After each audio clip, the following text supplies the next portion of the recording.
Hey everyone, I posted Madonna's interview with Jay Shetty, if you want to watch it. I posted it on LinkedIn as well. I'm a huge Madonna fan. I don't have a lot of her records and things. I did in some, but here I don't. I just listen to her on YouTube.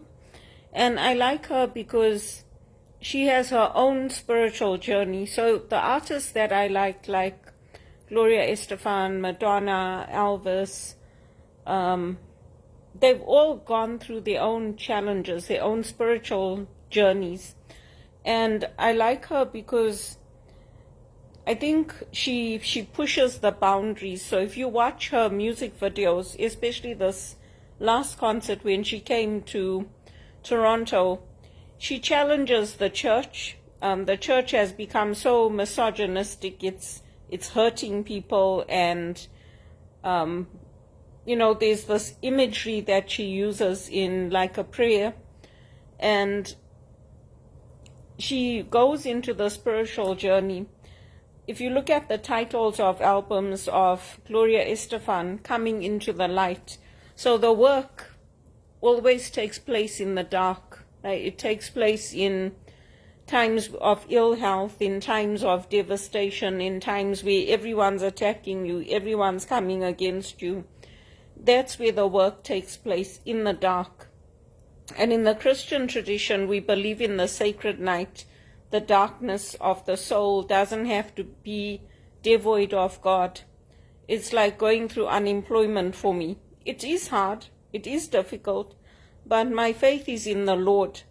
So whether I'm earning 120,000 or $1 million, or I'm earning 20,000, that value doesn't come, my value doesn't come from that. My value comes from the Lord. So things can come against me, my body can break down, I can go through difficulties, but my faith is in the Lord. And so I'm watching it. I haven't watched the video before, her interview, but I really enjoyed her music. I also like to look at it from a spiritual perspective, because her videos that she used to make before, like in the 80s, the 90s, you see the transition from this young girl, playful, happy, Holiday. If you look at Holiday, the original video, and you look at Holiday now, she's basically taking you on a journey of how things have changed and how culture has changed. Even with the end of her last concert, where you see people moving away from the Christ light or away from the light, and how it just becomes about slavery, and women are being used to promote the idea that, yes, this is in your interest, but actually it's not. Like telling us, cut your hair, cover your head, be home by 9 p.m. All those things are things that women in prior generations, my grandmother's generation and the generation before that, fought against. That fear that, we shouldn't go out at night, we shouldn't go to concerts, we shouldn't wear miniskirts, women are at fault if the man rapes you. It's all rubbish. So I like to follow her, and I stopped trying to help people who don't want to be helped, and that includes in my own family, because when I try to help people, I'm told to grow up. I'm told that I am the problem. I'm the one that's sent to the police station. I'm the one that's referred for psychiatric care. So I've stopped trying to help them. It's like when we had that big snowstorm at the airport. My sister, my brother-in-law, my mom, they booked a holiday to go away. So my mom didn't message me. My sister messaged me. I just said, fine, have a nice time. Enjoy it. In the past, I would have messaged my mom and said, why didn't you tell me you were going away? When are you going? When are you coming back? Why are you going when there's a severe snowstorm? I left it. And then there was that massive plane crash at the Toronto Pearson. So I messaged my brother to tell him that, they're gone away and this is what happened. And he's like, that's dangerous. That I said, well, let people be adults, right? If I say anything, they tell me that I'm treating them like a child. They get upset. They don't want to hear what I have to say. So I don't talk anymore. I just leave them. Because I'm the one that lands up getting into trouble with my employers, with the police. And this has been going on for 20 years. And even before that. And in childhood, I used to accept it. Because we used to both get into trouble. My mother used to hit me because I used to fight back. So now I left it. I just leave it. I'm like, you people do whatever you want. I'm staying grounded in my faith and in my spirituality. And I've always made good decisions. I'm staying close to my friends. And yeah, I've had a really rough time financially. But my worth doesn't come from the money. My worth doesn't. I've served on boards in Canada for free. I've chaired governance. I've chaired HR. I've brought executives in onto boards. My worth doesn't come from that money. And part of that is because of Elvis. And yeah, people can say, oh, he was a pedophile, this, that. He wasn't. He was not. It comes from seeing how he lived his faith, how he held on to his faith. And he lived a full life, just like my dad. My dad lived a full life. He had a family, he had children, he loved us. He taught us right from wrong. And my mother gets upset with me. So I just don't talk to her anymore. Let her live her life and let her be happy. And like if my sister calls me and says she wanted to take pills, she wanted to commit suicide, I just say, you know what, don't scream and yell at me. And then she says she's upset. No, I'm not. I'm just telling you the truth. I've had enough. If people want to come to me because they want my help, when I give them the solutions, they mustn't get upset. And they mustn't send me for mental health support and psychiatric care and all that. Because I am not the problem. If those tickets had been booked by me, I would have cancelled it. I would have. Even that day, I didn't want to go. I had training that day to work for the elections. I didn't want to go. I said to them, can't you organize the training another day or let us do it online? And they said, we can't. You have to come. So I left very early. I had to walk down. And when you're walking down here, even 2 blocks in the snow is awful.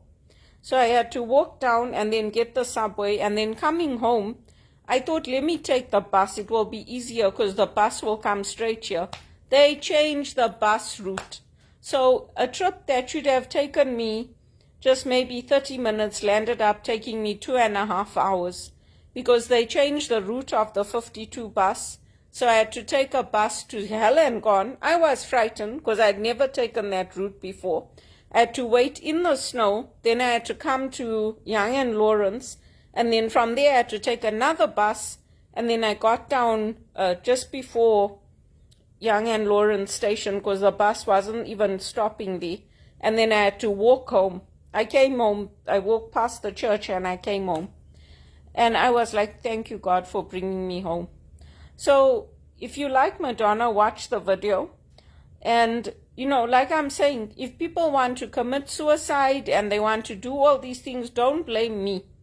Don't do it and then put the blame on me. Because you are an adult, you know what you're doing. And if I'm upsetting you that much and you can't stand me and you don't like who I am, please stay away. Because my health has also gone down in Canada.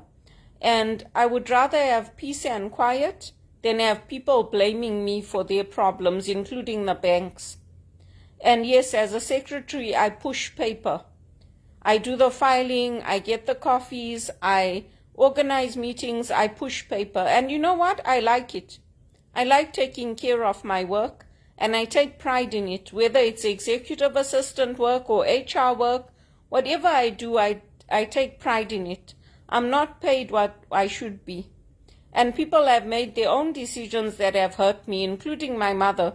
Remarrying, going to stay with Daryl. I wanted her with me, just like my sister wanted her with her.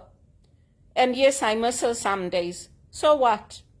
That's part of being a daughter. I'm tired of everyone taking all their crap out on me. And that's why I got a lawyer, because my doctor told me get a lawyer when they took me for the psychiatric assessment. He said people shouldn't be doing this to you. But because of how they've treated you, get a lawyer and send a lawyer's letter. not only to protect you, but to protect them. I'm an adult and I'm making the decisions that are good for my life, just like my mother. And if my mother, my sister, and my brother want to take a plane in the middle of the storm and that plane crashes and they'll end up getting diverted, don't blame me, because I was worried about them. I messaged my sister to find out if they were okay. Then they went to my cousin. Then I had to hear about that also. I am not responsible for them. I am not.